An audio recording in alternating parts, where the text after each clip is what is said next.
All right, so now you need repairs done to your fire escape. What do you do? Who's doing it?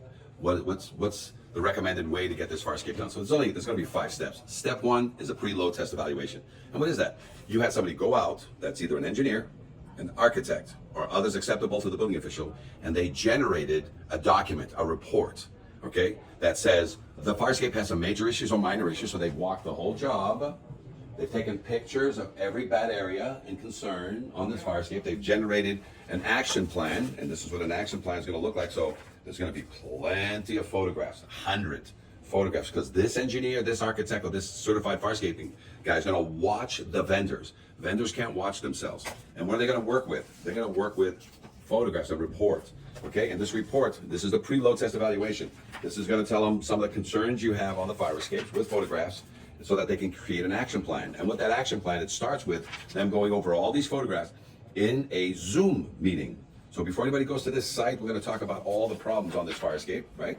And then in a Zoom, we're going to also talk about some solutions, because somebody's watching this vendor. The vendors don't watch themselves. Some vendors will treat you wrong. They're going to go there, fix it their way, and then they have an engineer or an architect that's going to rubber stamp their crazy math, and including if they're doing welding. I'm saying, so welding's not allowed in all 50 states. You cannot weld a fire escape as a form of repair. So here's some examples of what needs to be done. Now, what they're also going to request is that, depending on the city, they want drawings of certain things. Look at all the drawings of how embedded steel looks like, what lakes to the ground look like. So this is an action plan that in us telling the vendor, the repair mechanic, what to do. Every question he may have, you better have a drawing solution for it. That's what this is, okay? So this is what you call a pre-load test evaluation. It has been determined with the city who's in charge of this job. And in some cases, when you paint a fire escape, there's no need for a permit, but you need to contact the city official, and he says, I don't want a permit. And sometimes there's work that needs to be done on a fire escape, even though it's major, but it could be routine work, changing bolts on a fire escape. So sometimes the city official will say, I don't need a permit. But if he does need a permit, he wants this complete action plan. You know who puts this together? Not your vendor. You know who puts this together? Your engineer, registered in your state, an architect, registered in your state, or a certified fire escape inspector. What do we have? We have all 3. So depending on the size and complexity of your system, an engineer may be used if you're a big, complex commercial. If you're a medium-sized one, let's say your commercial and residential mix, an architect may be enough. But every now and then on these residentials, all you need is a certified fire escape inspector to put this plan together. These people watch your repair mechanic, okay? So that's the game plan when it comes to step 1, okay? Let's go into step 2. Step 2, you've got a repair plan going on, and what's gonna happen? So first of all, in the preload test evaluation, in a Zoom meeting, the engineer, the architect, or the certified fire escape inspector is now watching your repair mechanic, a vendor, ornamental iron worker, welding fabricator. Again, no welding is allowed on any fire escape as a form of repair. If they do it, it's against the law in all 50 states. So no welding. Bolted fire escape systems get fixed with bolts. Bolt here, no welding. Fix the bolt, fix the bolt. Treads go up with bolts, fix the bolt, okay? Remove rust, fix the bolt. So what happens now? A site visit is mandatory. So this repair mechanic is going to go to the site, okay? And visit the site with the architect, the engineer, or the certified inspector, and in some cases, depending if it's not that complex, by himself. And what's his job? His job is to verify, and let's say that the inspector who was there inspecting this fire escape for 30 minutes when they did the initial evaluation thinks he saw everything. But then the guy who is the repair mechanic with a license, who is going to pull or not pull a permit depending on the city official and the engineer of record discussing this, says, let me go look, because they say they only saw 10 things. And as an example, so now when the repair mechanic shows up, and he goes there and he sees, not only is there a problem here, I saw a problem here, I saw a problem here, I saw a problem up there, I saw a problem with this hook over here. And because this is a guy that's going to be there for 3 days, he's seeing things way ahead of this report that he has with nice pictures, but the inspector was not accountable for knowing 100% of this job. The vendor mechanic is responsible to know 100, and he gets there and he finds 5 more things wrong. He finds a problem here, he finds a problem over here that nobody saw, he finds a problem on that through bolt, okay? So his job is to now go back to the preload test evaluation done by an engineer, architect, or certified inspector who's only there for half an hour on that first day taking general photographs of everything, because he's not responsible to know 100% of everything. His job is to bring in a licensed person to know 100%. So he gets there and he calls the engineer back and says, hey, just so you know, I found 5 more things. Here's photographs of those 5 more things. and I need to change my contract with the owner to say that the 10 things you saw, I found 5 more. And we say, thank you very much. Show me the photographs.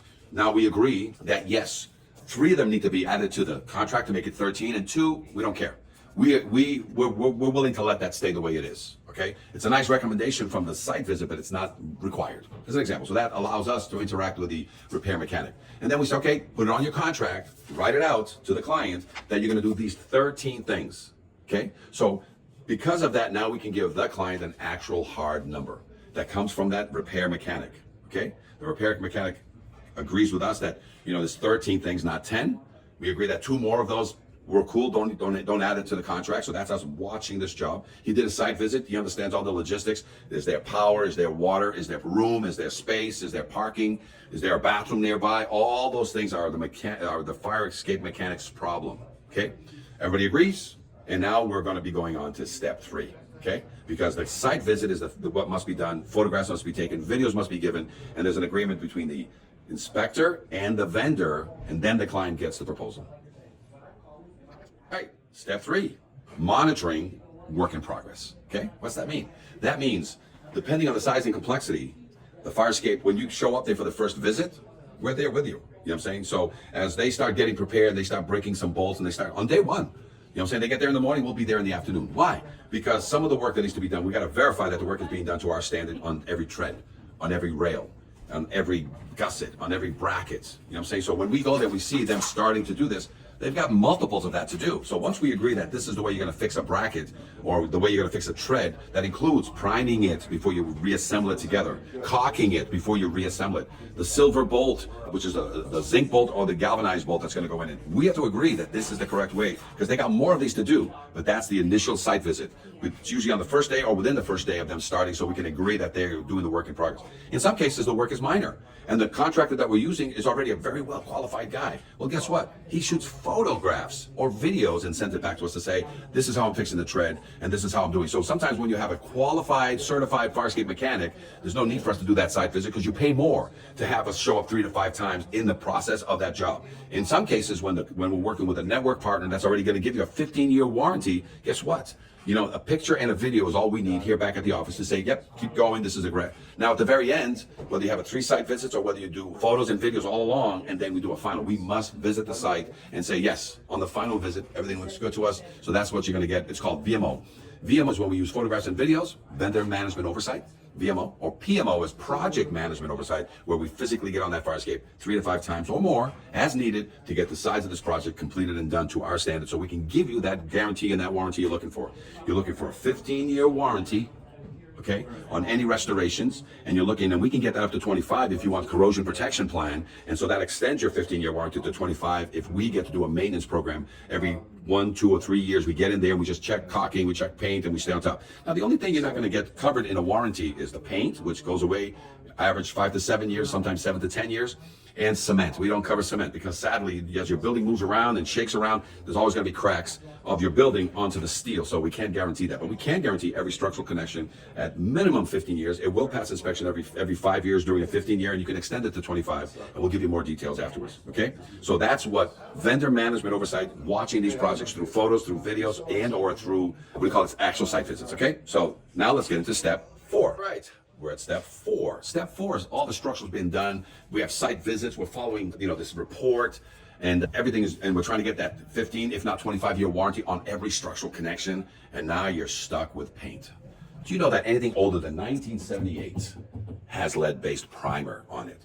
It's not that this red has lead paint. It's that the primer below it, since it was done in 1911, 1922, 1930s, all fire escapes older than 1978 are presumed to have lead-based primer. And then they put top coats on it, reds, blacks, whatever it is. You guys understand? If that's the case, you must have an EPA renovator's license to scrape and paint fire escapes and dealing with the lead paint, collecting it at the bottom of the base. You know what I'm saying? So there's a certain plastic you got to put out. The men got to wear the white suits, not with oxygen tanks, but with simple masks and gloves to basically not contaminate themselves as they scrape the fire escape. No power, sandblasting of fire escapes is not allowed unless you put a complete envelope around it. So there's all these requirements, but you're going to paint a fire escape older than 1978. You must follow EPA guidelines for lead paint on a fire escape. With that being said, and you did do that, what do you got to do to paint this fire escape? So right now you've been repairing it and you've been leaving every connection ready for ready for paint. So what do I get when I get to every one of these connections? Every one of these tread connections, what do I get? I'm going to have a primer in these areas, 2 inches above, 2 inches below, 2 inches to every side. I'm going to see the connection tight. I'm going to see black silicone, and then I'm going to see this bolt that is zinc plated or galvanized bolt there, and that's kind of silverish, you know what I'm saying? And so any inspector looking at it, whether it be the client, whether it be an engineer, whether it be the city official, they're going to look at it, they're going to see this thing ready for paint because it's going to go black, for example, or red, and you can paint farscapes any color you want. But the key right now is that the lead paint has been addressed. The people have an EPA renovator's license, very important. And then now you're going to paint it because we've given clearance that every connection gets painted. Okay, so that clarification or that allowing of the stair. So every now and then we have a floor. I can let this piece of the farscape get painted, but not this one yet because they haven't done the structural review yet. They haven't sent us photographs. We haven't shown up on site. So when you paint farscapes, you also have to seal it. Every joint here on these treads, every joint in these corners. They've never had paintable silicone injected into their joints ever in their whole lives. So if it was built in the 20s, it's lasted till now. It's lasted 100 years and it's never seen silicone. It's only seen paint. Got it? So that's what we need to have on this. Is this whole fire escape, after you do the structural and you get the sign off to say move, you can then paint it. Once it's all painted, the average life of these things is every 5 to 7 years, you have to repaint it again, or every 7 to 10. Some people have not painted their farscapes in 25 plus years. So just be aware, the average lifetime of a paint job is 5 to 7 or 7 to 10 years, depending which way the sun's gonna hit it. And just so you know, if you have silicone in any of these connections, can you let it go for 15 years? Yeah, in some cases, the front farscape with full sun may be better than the back farscape that stays wet all the time. So depending what part of the sun is going to hit it, will depend how often you need to paint this farscape. So the only time you can paint the farscape is after the structural has been approved by a structural engineer, registered architect, or the certified inspector, because you are not allowed to paint anything until the structural has been approved. Here we are at step 5, certification of my farscapes. What are the many ways I can get this farscape certified? What have they done for 100 years? And so let me tell you what the law requires for 100 years, but not really been enforced. And that is, the oldest law that you have is the NFPA 1001, the Life Safety Code. And it says, the authority having jurisdiction shall accept by load test or other evidence of strength. So let's talk about what load test is.